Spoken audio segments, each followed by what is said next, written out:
Okay,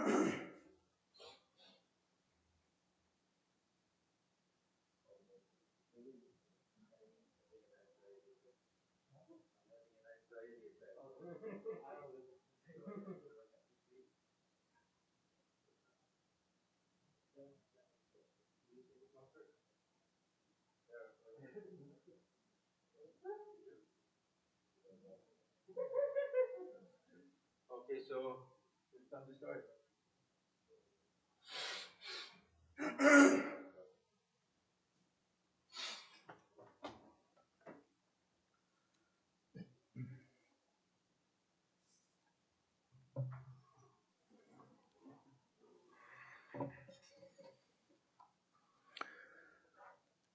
Om Ajanmagyan Vijnana Nishnataya Mahatmane Vijnanananda Padaya Bhuya Bhuya Namostume. We offer our salutations at the feet of Swami Vijnanananda, again and again, the great soul who was born from the very birth perfect in knowledge and realization. We observed the birth anniversary of Swami Vijnanananda earlier this month. It was actually a week from Thursday. Back, it was the last day that Swami Sarvadevananji was here. He spoke a little bit about Swami Vivekananda the night before, and then on his birthday, he gave initiation that morning. So there were some here who were very fortunate to get initiation on the day of the birth anniversary of Swami Vivekananda. He is very important to us at the center here because he is the Gurudev of Swami Swahananda, who is the Guru of so many of us at this center, and who is the one who really founded this whole center. So for many people here, he's a Paramaguru, grandfather, spiritual grandfather. And so we pay special reverence to Swami Vijnanananda. Of course, one of the direct disciples of Sri Ramakrishna. And all of them were unique. This is the interesting thing, that they all came to Sri Ramakrishna, or came with Sri Ramakrishna, however we want to look at it, but they all had their own unique personalities. I always think of the one image, it always comes to my mind. We read in the Kathopanishad how Yama wanted to tempt Nachiketa. One of the things that he tempted him with was a necklace made with different gems, all different types of precious gems and pearls and everything. So I think of the direct disciples that way, that each one was like a precious gem. When we talk about the direct disciples of Sri Ramakrishna, we generally mean the monastic disciples, which is a little bit unfair, because there were so many householder disciples who we could say are also direct disciples. Anyhow, this is just the language that we use. And we have this line, Ajanma Jnana Vijnana, that from his very birth, he was perfect in knowledge and realization.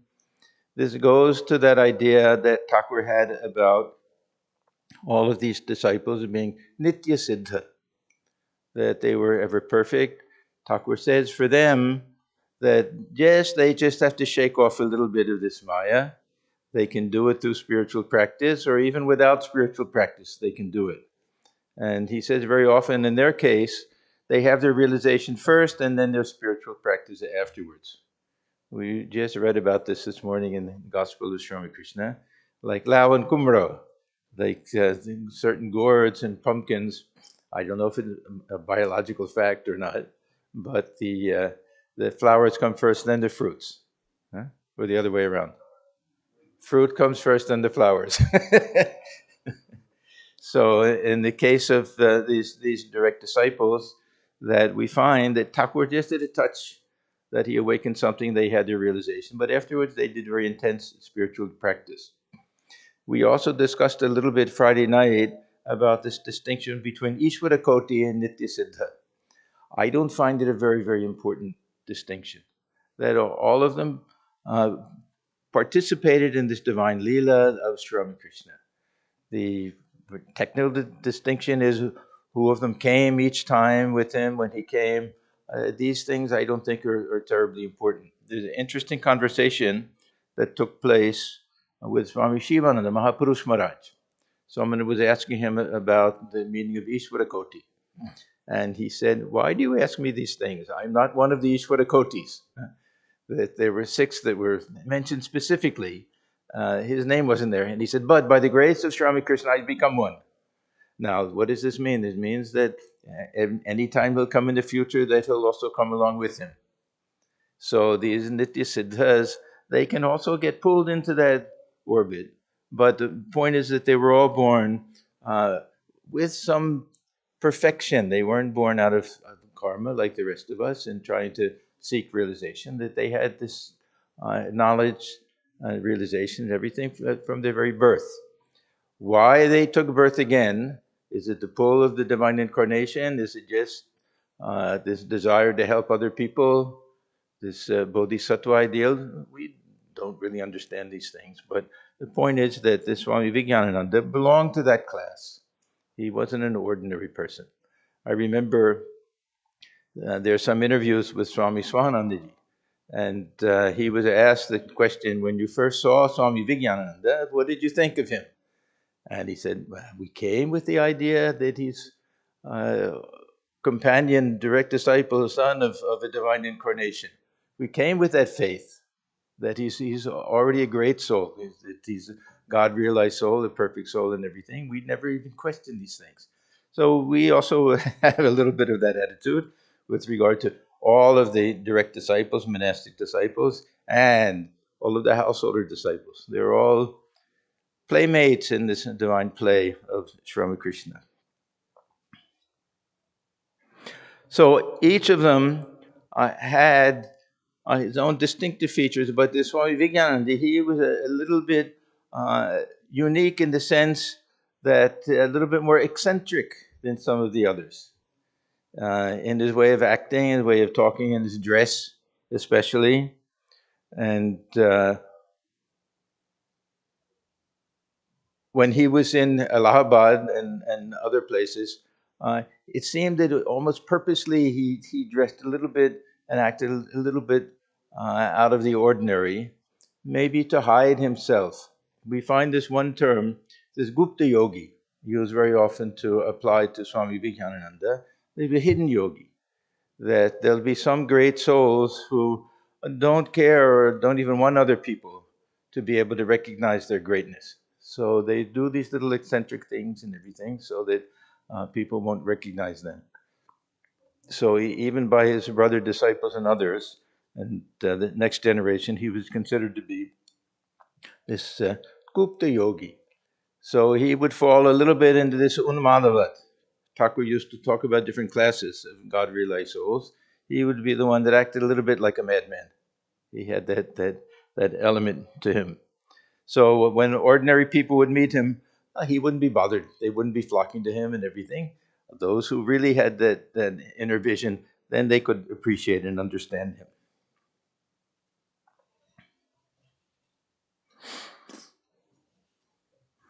Since I already mentioned Swami Swahananda being his disciple, interesting how he came to take initiation with Swami Vivekananda, because he was very, very young. When Swamiji first started going to the ashram in a town called Habiganj in Bangladesh, with present-day Bangladesh, he got very much attached. He was 13, 14 years old at the time.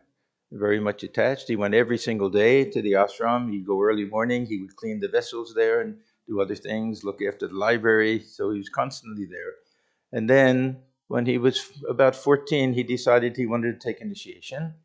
So he wrote to Swami Akhandananda, who was then president of the order, and he became very much attached to him. He received a few letters from Swami Akhandananda, which he treasured throughout his life. He saved all of the letters that he got. He had many letters from Swami Shuddhanandaji, and even Swami Vijnanananda wrote a couple, just small things to him. So he wrote to him about wanting to take initiation, and it was arranged, and he was so happy. And then, so he was a little bit disappointed with all of that, but still, it was arranged for him to go. And his friends all said to him, "You said you won't take initiation from anybody but Swami Akhandananda." And he said, no, I didn't say that. I said, I won't take initiation from anyone other than the president of the order, who happened to be Swami Vivekananda before. He said, now it's Swami Vijnanananda, so I'll take initiation with him. So he went. There were 4 of them. He was probably the youngest. There were a couple of schoolboys, and then I think 1 or 2 of the others were college age. And the 4 of them had their initiation together. A few interesting things from that period. That the Swamiji always talked about this, that one of the older boys who asked the question, Swami Vivekananda, he said, do you have any questions to ask? And he said, yes. You've given us instructions, you've given us the mantra, you've told us to repeat the mantra. What will happen if we don't do what we've been told to do? So Swami Swahananda used to say, I thought, what an odd question. He just took initiation and he's asking, what will happen if we don't follow the instruction? Anyhow, Swami Vijnanananda said, what was to happen won't happen. That's all. What was to happen won't happen. And later, Swami Swahananda said, then it occurred to me that people used to ask Holy Mother this question, and she said, don't worry, my child, I'll come to you at the time of death. I'll take your burden and all that. Perhaps he was asking for that reason. But this was very typical of Swami Vivekananda. He would be very straightforward. He would give simple answers to things. There was another story about someone who was pestering him for initiation, asking him over and over again. And one day he said, oh, all right. And he pointed to the picture. You know whose picture this is? And he said, yes, a picture of Sri Ramakrishna. He said, you believe that he's God? And then Swami Swahananda said, poor man, what could he do? He had to say yes. I said, yes, I believe he's God. He said, repeat his name. And that was his initiation. So he was like that. And he used to give 2 different mantras, one of Sri Ramakrishna and one of Holy Mother. So Swami Swahananda said, yes, I thought I've taken initiation, I should ask a question. So he said to him, should we repeat one after the other, or do one and then the other, or how should we do it? He said, do whatever you like. And now we see that this was Swami Swahananda's answer to almost anything. That yes, do it however you like, try it this way, see if it works, do it that way. So we see how a little bit of this Swami Vivekananda was passed on to Swami Swahananda also. He was born Hari Prasanna Chattopadhyay, and he got the nickname from Swamiji, Patient, from Prasanna. He used to call him Patient. And he was quite a bit younger. He was born in 1868. So that means he was 5 years younger than Swamiji, October 30th, 1868. And the Swamiji, Swami Brahmananda, and many of them, most of them were around the same age. A few of them were really born within a few weeks of each other. Some a little bit older, Swami Premananda a little bit older, Swami Shivananda quite a bit older. And it made a little bit of a difference. It's interesting that, say, Swami Brahmananda would always be looked upon as spiritually great, and even they'll make pranam to him, bow down to him, the other direct disciples, and yet he'll always say Babaram Da and Tarak Da for Swami Shivananda and Swami Premananda. They had this special respect for age, in addition to this whatever spiritual stature that they had. So with the case of Swami Vivekananda and Swamiji, that this relationship is a very sweet, interesting type of relationship, a little bit based on the fact that Swami Vivekananda was so much younger at the time. So a very strange relationship, because Swami Vivekananda, he loved Swamiji but was afraid of him. And Swamiji loved Swami Vivekananda but liked to scold him. So they had a very interesting, and there's so many nice stories about that. We'll get to that a little bit later. So the Swami Vivekananda, there's a Hari Prasanna. He grew up in a Bengali family, but they didn't live in Bengal. He grew up mainly in UP, and his father had to travel quite a bit for his job. We'll see later he went as far as Quetta and now Pakistan. And so he lived with his mother, and he had his primary education in Benares.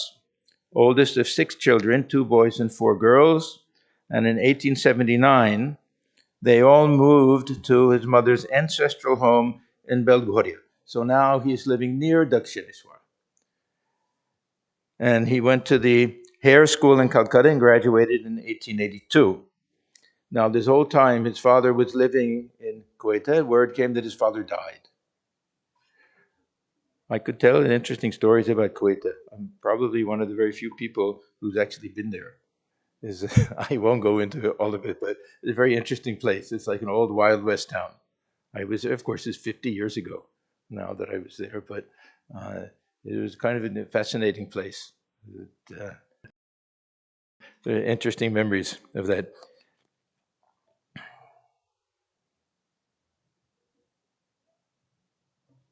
So now he's growing up. He's living in Kolkata, and his first meeting with Sri Ramakrishna was when he was very young. He was probably the youngest of all the direct disciples to see Sri Ramakrishna. He was only 7 years old, and their home in Belgorya, as I said, was close to Dakshineshwar. And Sri Ramakrishna, in that northern Calcutta area, he visited so many homes at different times. So one day, he went to the house of Joy Gopal Sen in order to see Keshav Chandra Sen, leader of the Brahmo Samaj. And this was a garden house. We read in the Gospel about his visits there, that they would have, I think, semi-annual festival. They had many of the Brahma festivals were different devotees' garden homes and things like that. So this was one of those occasions. And he's a young boy. He was playing outside, but he knew something special was happening because so many people came to see Sri Ramakrishna at that time. This was the first time. The second time is also in a nearby house in Belgorya. And all that we know is that both Narendra and Baburam were there. So it seems quite likely that this was sometime around 1882. Now, this is the period where many of them started coming. Swamiji and Swami Brahmananda, they came 1881 sometime. M came the beginning of 1882, and many of the direct disciples. This is when the real Antaranga group, the inner circle, started coming.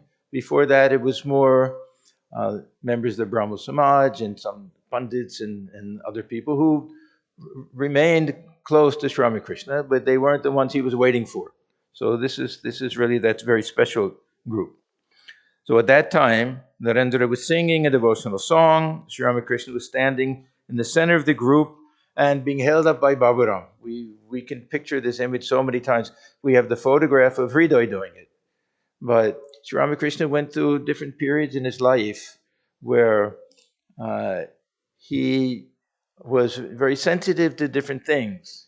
There was a certain period in his life where he couldn't eat off of any metal dishes and plates. They had to buy things made out of stone and everything. There was a certain period in his life later when even in the state of samadhi, he couldn't bear the touch of anyone who had the slightest bit of impurity, even the other direct disciples.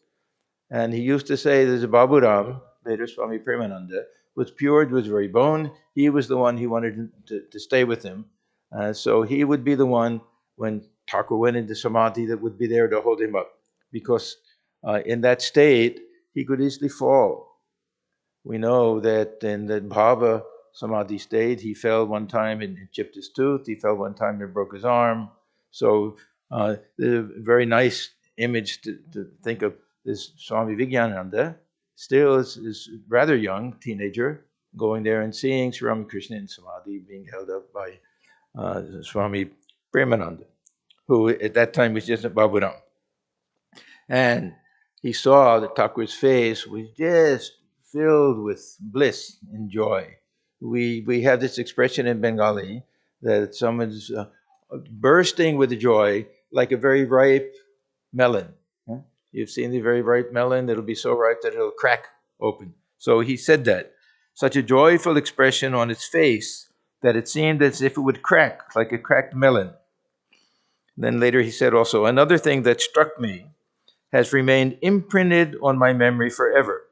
From the base of the master's spine right to the head, the whole column had become inflated like a thick rope. And the energy that rose upward toward the brain seemed to be spreading its hood and swaying its head like a snake dancing in joy. Now, this gives an indication of two things. One, that this divine Kundalini energy that Sri Ramakrishna is experiencing, but the other, this sensitivity to visions and to the mystic insight that this young boy had. That of all the direct disciples, probably he and Swami Brahmananda were the two that had so many different visions. He probably even more. Some very vivid types of visions of gods and goddesses, Rama and Sita and everything. Then the third visit. This is 1883. So the other one probably was 1882. He had entered St. Xavier's College, and he was classmates with Sharat Chakravarti, Swami Swahananda, who would have been probably, I think he was a couple of years younger, so maybe 3 years older than him, so, something like that. This is November 26, 1883. The two went by boat to Dakshineswar to see Sri Ramakrishna. See, many of the direct disciples were friends before they met Sri Ramakrishna, and then he encouraged them to even deepen that type of friendship. He was about to leave for Mani Malik's house in Calcutta, so they also went there. His mother was one of the many parents of these boys who used to go that had a very low opinion of Sri Ramakrishna, that he had that reputation of turning the heads of these young boys. Mata kawa, they have this expression in Bengali, that he would really ruin their future, that after contact with him, they wouldn't be interested in their studies or anything like that. So they were and lead them to monastic life. They'll come home and say, no, I don't want to marry, I don't want to go to school, I don't want to have a job. So she was very unhappy, as many of them were. She said, you went to see that madman. He has deranged the minds of hundreds of young boys. So during his college days, he saw Sri Ramakrishna on several occasions. He was busy with his studies and everything, so he wasn't as regular as some of the others probably. But there are certain incidents that took place that are well known, that we've heard about these and read about these things very often. He was sitting in Sri Ramakrishna's room in Dakshineswar, listening to his words in rapt wonderment. Again, he's now probably 17, 18, something like that, and he felt tremendous joy within, and so much so that he didn't even notice that everyone else is leaving. So they all left, and he finds that he's the only one in the room with Sri Ramakrishna at that time. And he said, Sri Ramakrishna was looking at me very intently. I thought it must be time for me to leave, so I went to make my pranam. As soon as I stood up, he asked me, can you wrestle? It's a very well-known story. Can you wrestle? Come, let me see how well you wrestle. Then Sri Ramakrishna stood up to wrestle. Now, the Haribhasan was a big, strong man, even at that young age. And Thakur was so tender and delicate. I don't think at that time he was as skinny as we see in the photograph, but still, very something. He could barely walk from one place to the other. He was so tender. And here, this young man is thinking he wants to wrestle with me. What is this? So he said, I thought, what kind of a holy man is this? But I replied, yes, of course I can wrestle. Then, this is in his own words, Sri Ramakrishna came closer, smiling. He caught hold of my arms and began to shove me. But I was a strong, muscular young man, and I pushed him back to the wall. He was still smiling and holding me with a strong grip. Gradually, I felt a sort of electric current coming out of his hands and entering into me. That touch made me completely helpless. I lost all my physical strength. I went into ecstasy, and the hair of my body stood on end. Releasing me, the master said with a smile, well, you are the winner. With these words, he sat down on his cot again. I was speechless.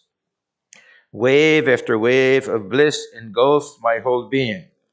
I was pondering the fact that the master had not won physically, but his spiritual power had completely subdued me. Some time passed. Then the master got up from his seat. Patting me gently on the back, he said, come here often. It is not enough to come once. Then he offered me some sweets as prasad. and I returned to Calcutta. For days, the spell of that intoxicating joy lingered, and I realized that he had transmitted spiritual power. We don't read anything about Thakur initiating him, as far as I know. There's writing something on his tongue and other things like that. But it's very well known that Thakur didn't have to he didn't have to initiate by reciting a mantra or even a touch or anything. This is enough. His initiation was a different kind of thing. So we can assume on some level that this was his initiation, that from that time on he was his disciple.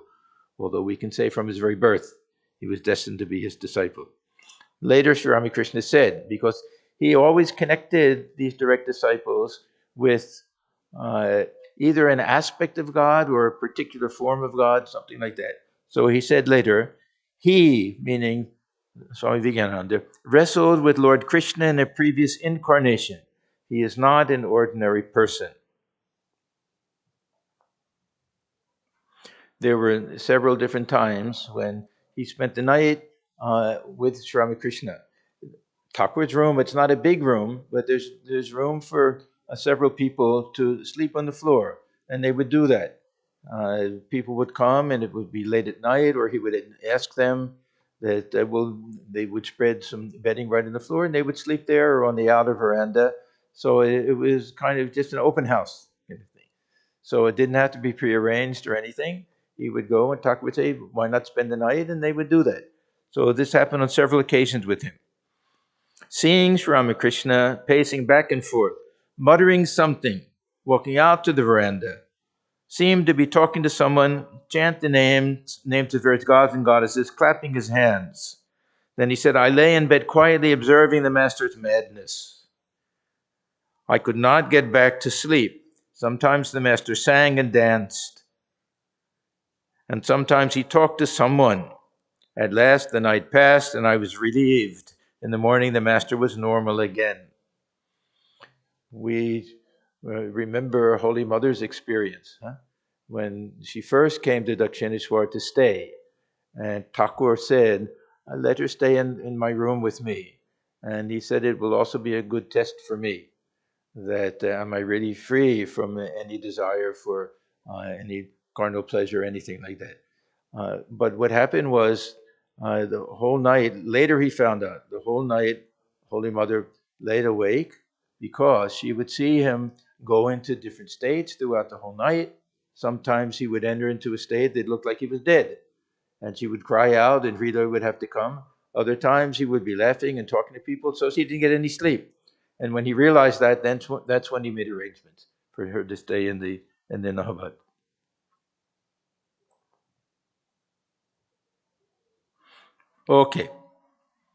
Okay, what I said before was completely wrong. He had that initiation. I'll read about it now with the tongue thing. I forgot about that. Okay. So this is a little bit later. He had not come to Dakshineswar for a long time. So Sri Ramakrishna sent for him. He would do this very often. We find it with Swami Vijnanananda and others, with Swamiji very often. He didn't come for a few days. He would say, go find out. Where's Narendra? Tell him to come. So he sent for him. He said, sir, I did not feel like coming. Moreover, I try to meditate, but I am not successful. Then Sri Ramakrishna said, what do you mean you cannot meditate? After remaining silent a few moments, he said, come near me. Now we'll get this description. As I approached the master, he asked me to stick out my tongue. When I did, he drew a figure on it with his finger. This was a more typical way. Figure, sometimes they say that he wrote something. We don't know exactly. I've never read anything exactly. Some people guess it's Bij mantra or something. It could have been just a circle and a triangle. It could have been anything. We don't really know. But this is how he explained it. He drew a figure on it with his finger. My whole body began to tremble, and I felt an unspeakable bliss within. Then the master said, go to the Panchavati and meditate there. Following his instruction, I slowly moved towards the Panchavati. I walked with difficulty, intoxicated with joy from the master's touch. Somehow I reached there and sat for meditation. Then I lost all outward consciousness. When I regained my ordinary state of mind, I saw the master seated by me. This means samadhi, losing all outer consciousness. He's not exactly saying that, maybe out of modesty or something, but that's what it means. He was rubbing my body with his hands. His face shone with a heavenly smile. I was still in an intoxicated mood. He asked me, "Well, how was your meditation?" "It was very good, sir," I replied. Then the master said, "From now on, you will always have deep meditation." Yeah, if he would only do it for us. Yeah. That day, he talked to me for a long time and gave me many spiritual instructions. I was overwhelmed by the master's love and compassion for me. I had not realized before that he had so much feeling for me. Sri Ramakrishna's grace was boundless.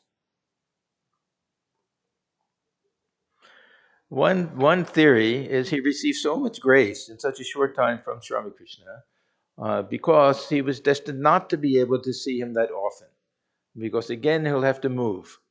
So he wasn't there for the very final chapter of Thakur's life. After passing his first arts examination at St. Xavier's in 1885, he moved to Bihar. And he studied in the Patna College for his BA degree. Later, of course, he'll get this, he'll become an engineer, architect engineer. So he didn't have the opportunity to be with them, all the direct disciples who served Sri Ramakrishna at Kashipur, to be there for his final illness. That was a very important period for congealing together, for forming the real core base group of the future Ramakrishna Order. So he was not around at that time. But another indication of the mystical aspect to his personality, on the day that Thakur passed away, August 16th, 1886, he had a vision of Sri Ramakrishna standing before him. And he said the vision was so real that he wondered, how is it possible that he came here?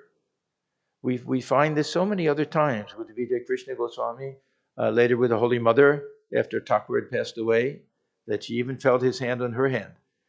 So it seemed so real to him that he thought he had actually come. So he said, how is it that he actually came here? And then he could not make out the cause of his vision till the next day he read in the newspaper that Thakur had passed away that day. The life that he led after the passing away of Sri Ramakrishna was completely different from all of the other direct disciples. They immediately banded together within a few months. So I went home a little bit, but and started Belur Math, and then later went on pilgrimage and all of that. He was stuck with his higher education at that time. One thing is that we read, we heard that his father had passed away, so that they needed money and everything. But this was all part of that play somehow. So he had this responsibility. See, Swamiji was faced with the same thing. His father had died. There was no money coming in, but his path was different. He had to renounce at that time and start the whole order. But the Hari Prasanna, not yet Swami Vijnanananda, he earned money to look after the family at that time, and he also gave a lot of money. He played a very important role because they had no money, these young boys, but Anugora Lambazar Math during that period.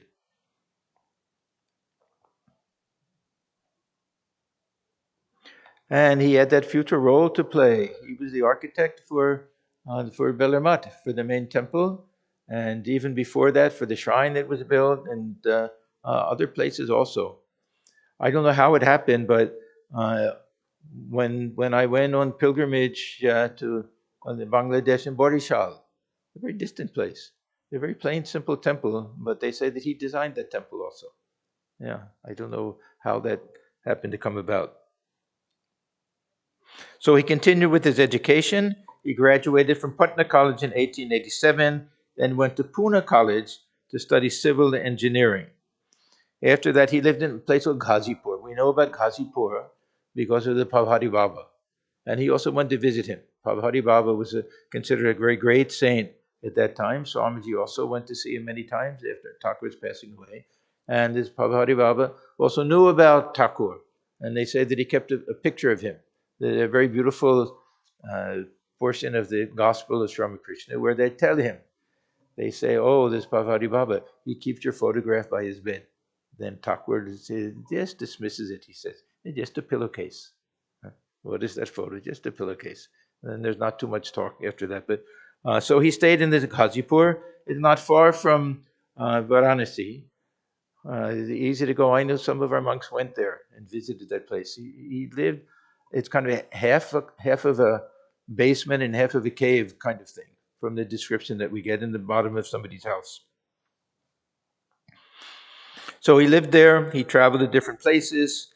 He was a government engineer, but he kept close contact with his brother monks the whole time. And within 60 rupees a month, it was a lot of money in those days to help pay for some of the expenses of the monastery. So he was working, supporting his mother, his brothers and sisters, and then his uncle started pressing him to marry. And that's the point at which he said, no, now I'll formally renounce. I'll go join the others. This was in 1897. They had moved from Baranagar to Alambazar at that time. And he stayed there and led a quiet, serious, contemplative type of life. Now, I mentioned about Swamiji, his relationship with Swamiji. I'll just tell a few nice incidents that took place. Swamiji loved him like a younger brother and didn't mind scolding him and teasing him and everything. In fact, scolded him mercilessly sometimes, but showered him with affection. And he was very, very devoted to Swamiji. So this combination of the great love and devotion and a little bit of fear was there. And it led to some interesting types of incidents that took place. Swamiji, after he came back from his first trip to the West, this is 1897, he took Swami Vijnanananda with him on pilgrimage to different places in western and northern India. Perhaps because he knew these areas and of course, fluent in Hindi.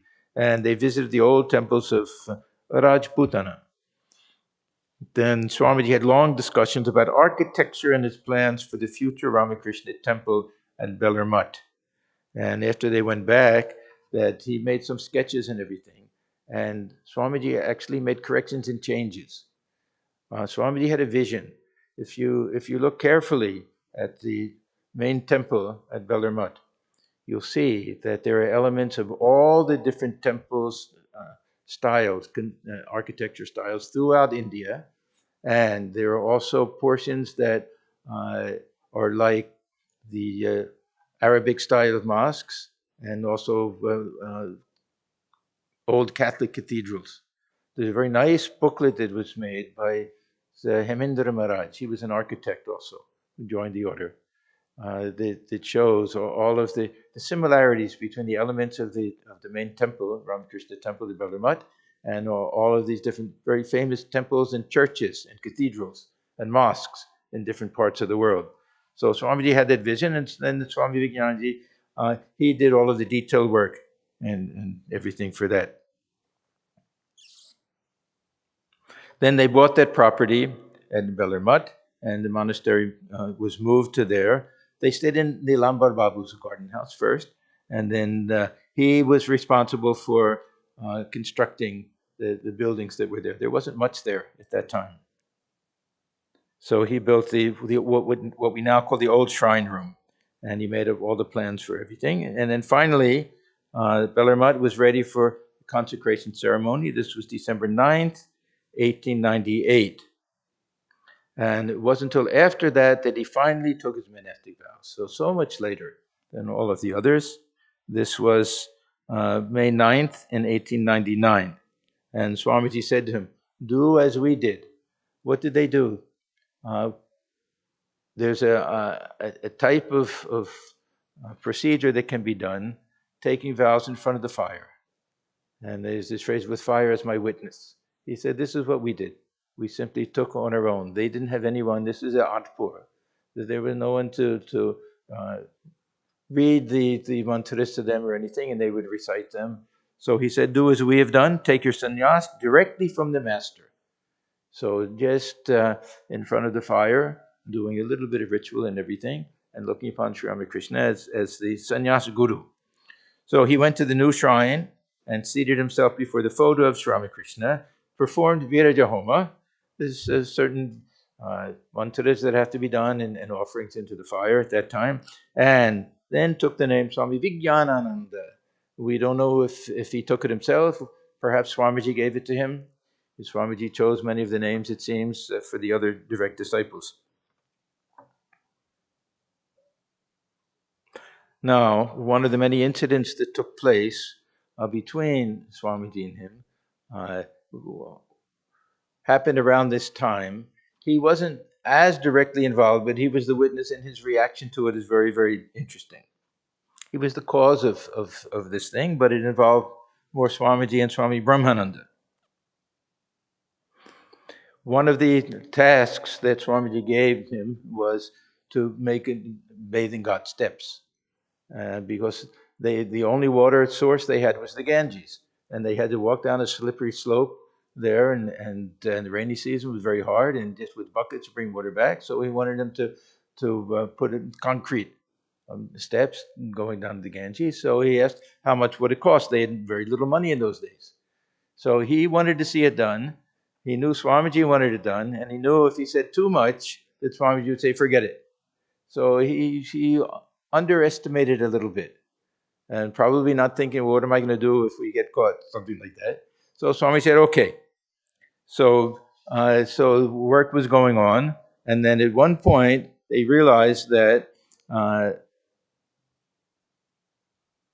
they needed more money, that they were running out of money. They couldn't get the job done. So he went to Swami Brahmananda, who was then president of the order. And Swami Brahmananda and Swamiji also, their relationship was something very, very special. Tremendous love and respect for each other. And yet Swamiji could also lose his temper with him sometimes, and then would regret it. We'll see very much.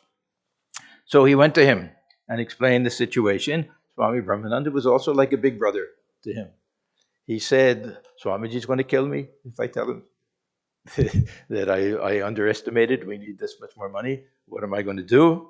And then he said, don't worry, I'll take responsibility for everything. That you won't get blamed for any of this. So he went to Swamiji and explained the situation, and that they had already exceeded the estimate and the work was not yet finished. And he got a good scolding from Swamiji, that you're the senior person here, you're the responsible one, you should have looked after all of this, you shouldn't have allowed this to happen. So terrible scolding, and he kind of just slinked off and went into his room. Then Swamiji regretted. He said, what did I do? Why was I so angry? Why did I scold my dear brother so much? Raja Maharaj. So he told Swami Vivekananda, he said, go to his room, see what he's doing. So he went to his room, the doors were shut, the window was shut, and everything. He couldn't see in. He came back and told Swamiji everything was shut. He said, you fool. I said, find out what he's doing. Open the door and see. So he went in and he came back, and he said that Swamiji, he's sitting on his bed weeping. So then, of course, Swamiji felt horrible. And Swami Vivekananda, he said to Swami Brahmananda, he said, Maharaj, I'm really very sorry. You have suffered terribly on my account. And then Swami Brahmananda said, brother, can you tell me what wrong I have done, that Swamiji could scold me so harshly? Sometimes it becomes so unbearable that I feel I should go away to some place in the mountains, leaving everything behind. Now, this is someone who was an absolute rock. Nothing moved him. Only Swamiji, they had such regard for Swamiji that next to Holy Mother and Sri Ramakrishna, his words were really, they took everything so serious with him. So Swami Vivekananda, he went back, told Swamiji. Swamiji immediately went to Raja Maharaj's room, Swami Brahmananda's room, and embraced him. And he said with tears in his eyes, it happened on many occasions with Swami Premananda also, with tears in his eyes, Raja, brother, please forgive me. It is my fault that my temper is short and I scolded you. Please pardon me. So in the meantime, now Swami Brahmananda, he finds himself consoling Swamiji. He says, what does it matter? You have scolded me because you love me, that is all. But Swamiji continued, brother, please forgive me. I know how much the Master loved you, and never uttered a harsh word to you. And I, on the other hand, for the sake of this petty work, have verbally abused you and given you pain. I am not fit to live with you. I shall go to the Himalayas and live alone in solitude. So they both were thinking of going alone to live in solitude in the Himalayas. Then Swami Brahmananda said, don't say that, Swamiji. Your scolding is a blessing. How can you leave us? You are our leader. How shall we go on without you? Then gradually they both became calm. But the interesting thing to me is how the reaction that Swami Vijnanananda had seeing all of this. Now, most of us would probably think that, what is this with these people? You get so angry, then get so emotional, this and that.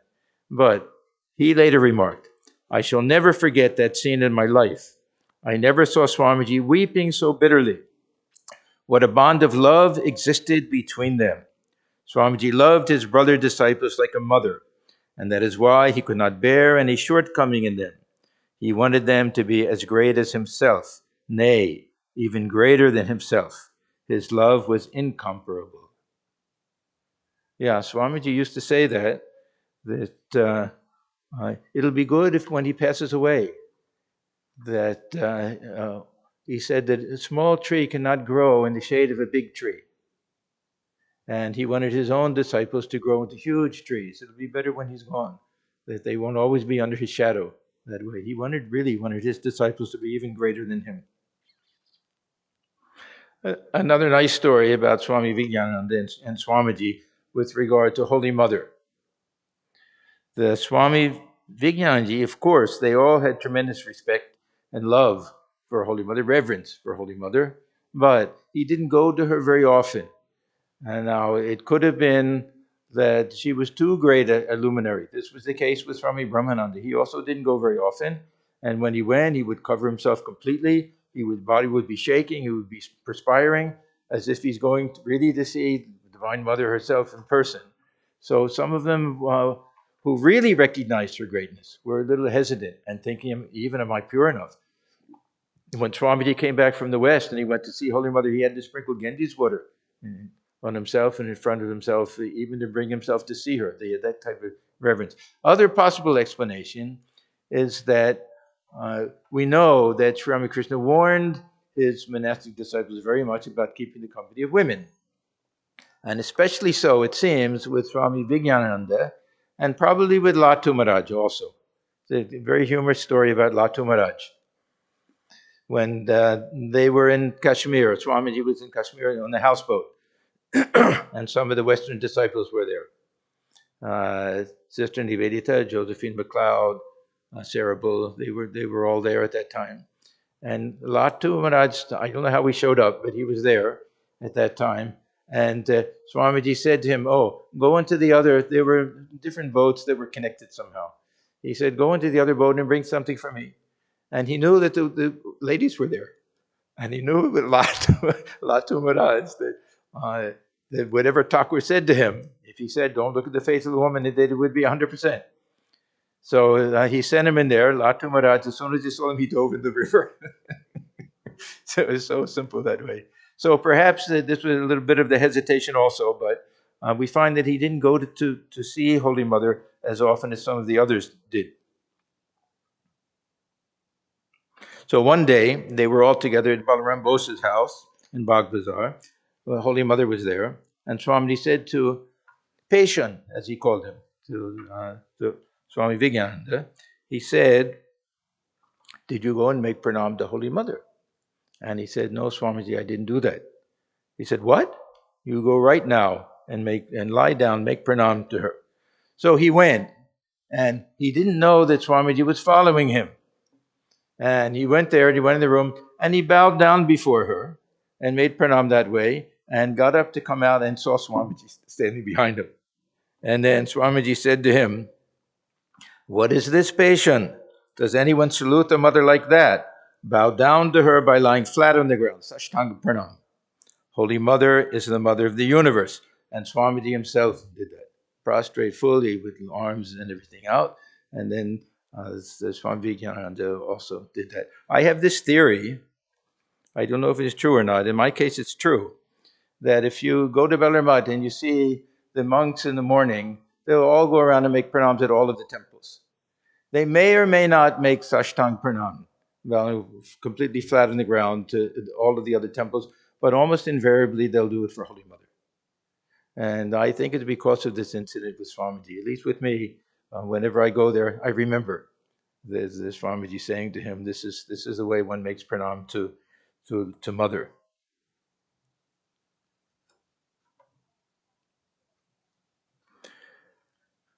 All of the direct disciples, after Thakur passed away, looked upon Swamiji almost in the same way they had looked upon Thakur before. That means that they had this belief, and Thakur used to say, "Henceforth I'll dwell within Swamiji. And whatever he says, you take to be my will." So they would do whatever he asked, almost invariably.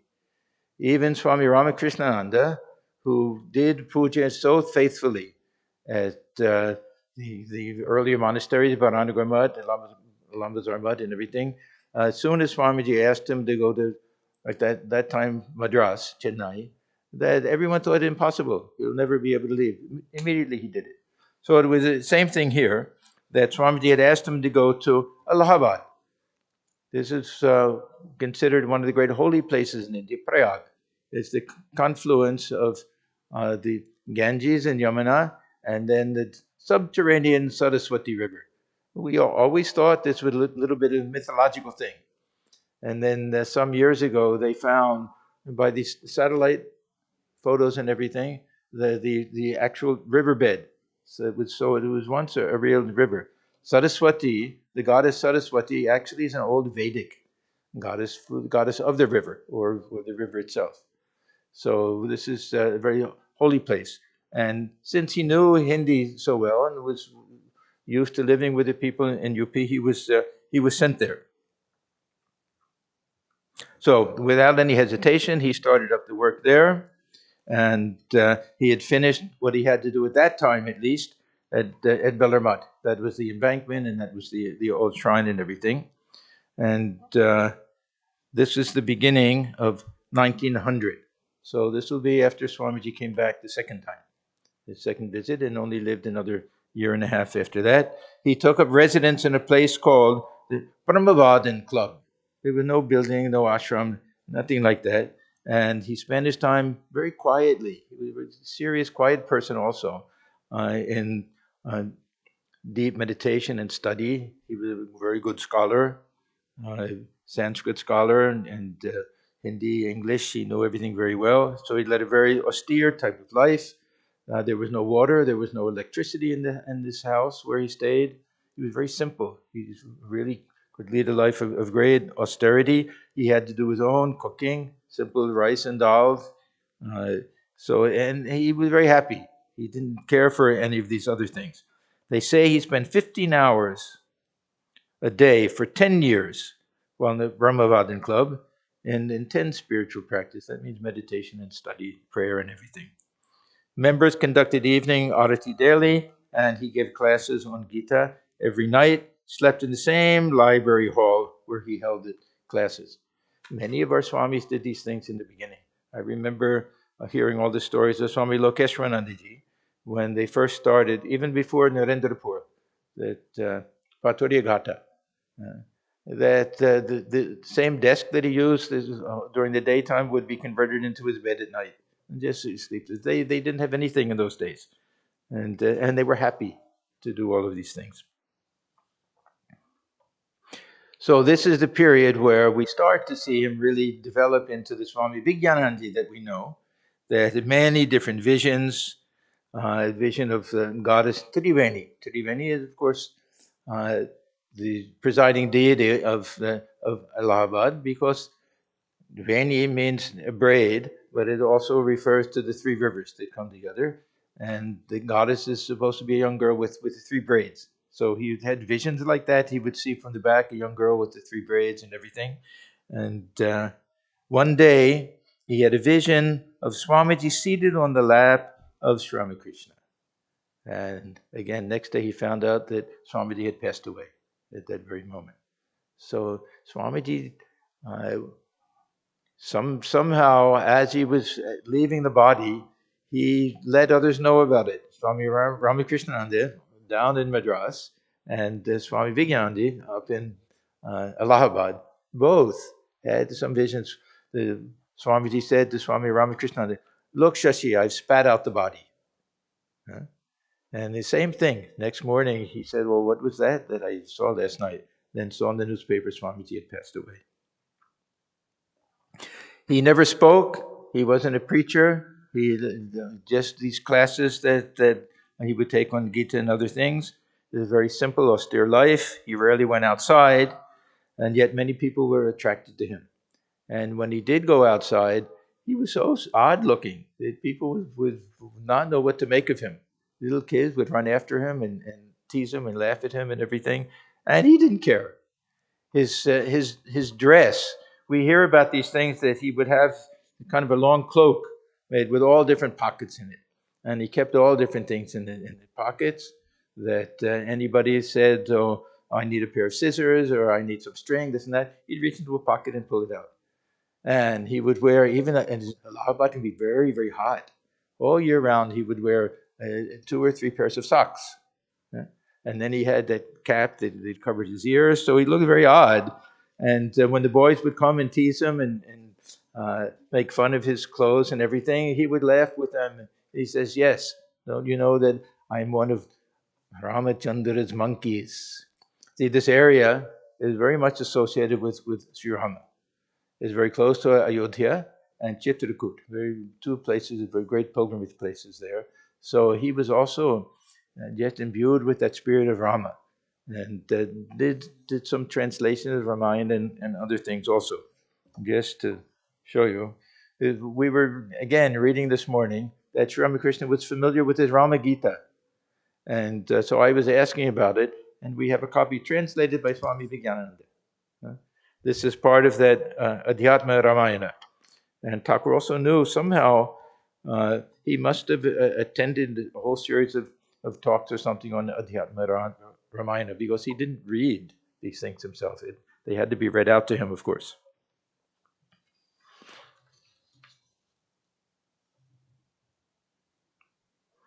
So all of the time that this is going on, he also did a lot of this writing and translation work.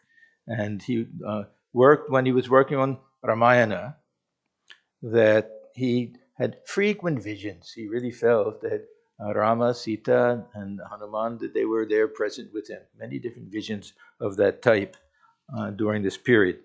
All in all, he lived 38 years in Allahabad. In 1910, finally they bought a little house and a little bit of property. And this is the present-day monastery. It's a charming place. I only went there one time. I went there after my sannyas. I wanted to spend some time there. And of course, they fixed it up a little bit, more or less the same as it was at that time. There's a dispensary there, a homeopathic dispensary. There's another nice story about Swami Vijnanananda. One day the doctor didn't show up. So he said, "Okay, I'll sit there." So he sat there and people would come. And whatever came into his mind, he felt what Thakur is directing him. So how can it be bad? So, and it turned out that everybody, they got some benefit, cured, or at least some benefit, and he got a reputation as being a great homeopathic doctor. I don't know if he ever did it again, but this is that one interesting time that.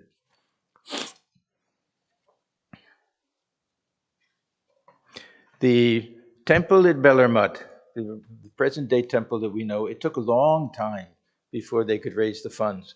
Most of the funds came from these 2 lady devotees from the Boston Center. And before that, Sarah Bull gave a lot of money for the property and everything, but it took a long time. So this is finally in 1935, they actually started the laying of the foundation stone.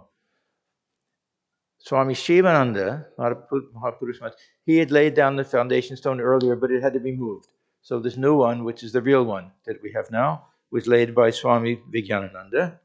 And he finished that job that Swamiji had requested him to do. Swamiji said, "You build this main temple." So in the meantime, Swami Akhandananda, who was president, he passed away in 1937. And Swami Vivekananda was chosen to be the 4th president of the order and the last of the direct disciples to be president. Now, it's a very curious thing We would think that being president of the Ramakrishna Order would be a great thing. Everyone would want to be president. When Swamiji came back from the West, he didn't want to be president. He said, "No, Raja, you'll be our president." He said, "How can I be president? Used to be president." He said, "No, you'll be the president." Then he passed away, and they wanted Swami Swahananda to be president. He said, "No, I won't do it." Swamiji said, "You remain in this post, kind of a general secretary." So then they went to Swami Shivananda, and he said, "Raja Maharaj is our president." He said, "But he died. Still, he's our president." Then so finally they had to twist his arm to do it. Then he became president. Then he died. Then Swami Vivekananda. He said, "No, I don't want to stay there. I want to stay in Sargachi. I have my orphan children there. I love it there and everything." So finally they convinced him. Then Swami Vijnanananda, he said, "No, I don't want to do it." Now he had a great fondness for fountain pens. So they said to him, "If we give you a very nice fountain pen to do it, will you do it?" He said, "Okay, then I'll do it." This is all part of that play that they have. So he became the last president of the order among the direct disciples. After that, it was Swamiji's disciple, Swami Swahananda.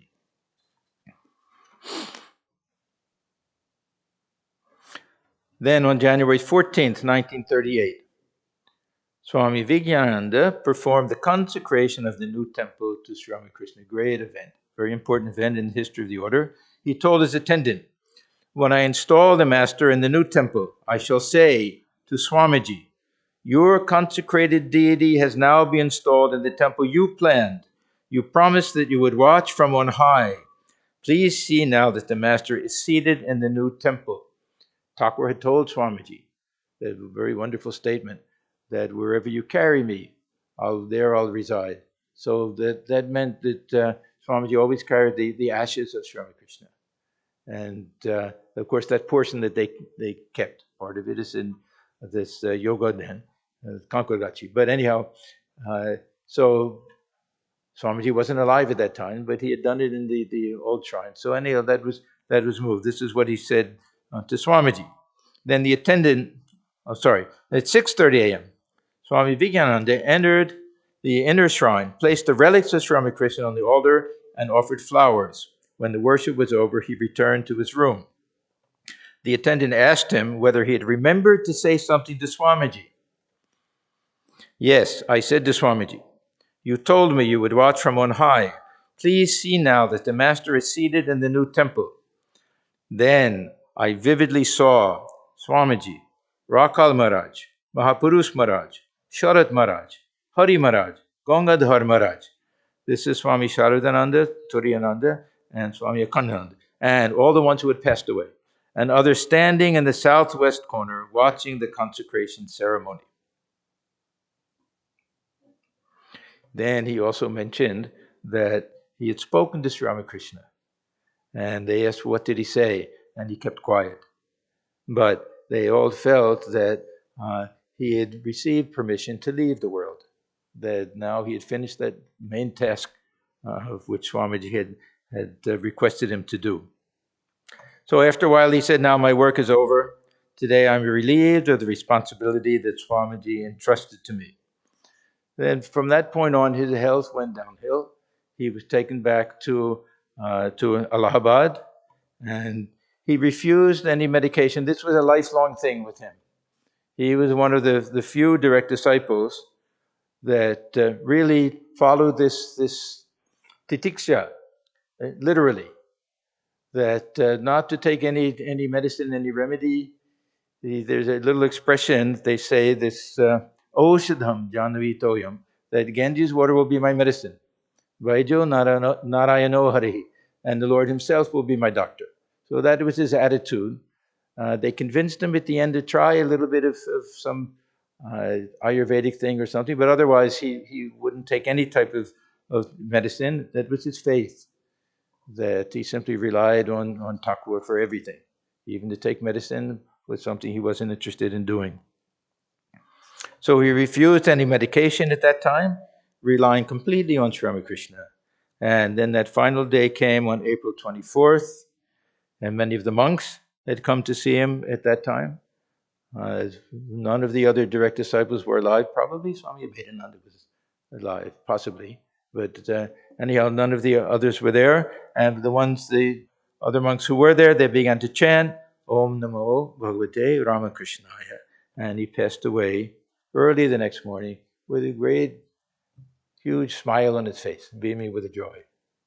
So this is the life, beautiful life of Swami Vijnanananda. We learned several things about this. One is that there's no template, there's no model that all God-realized souls follow.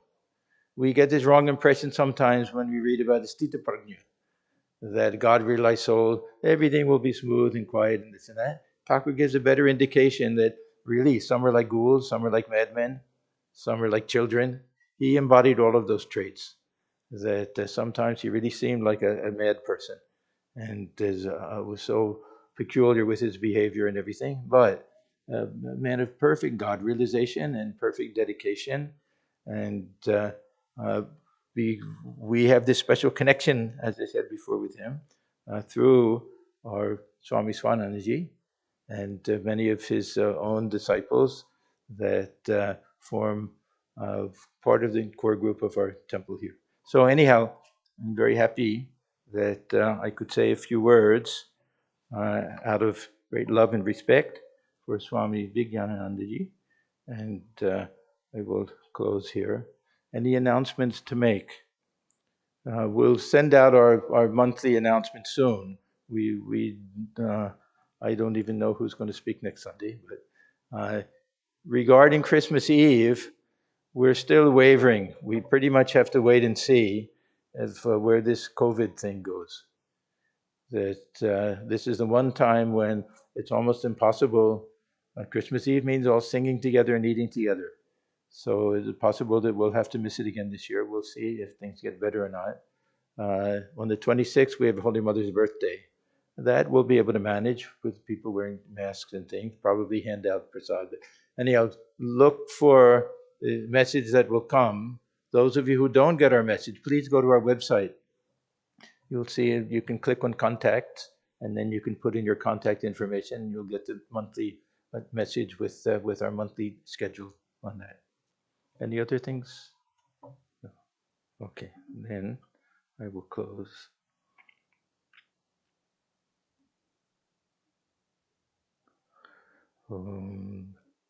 Sarve bhavantu sukhina, sarve santu niramaya, sarve bhadrani pasyantu, ma kaschit dukha bhag bhavet.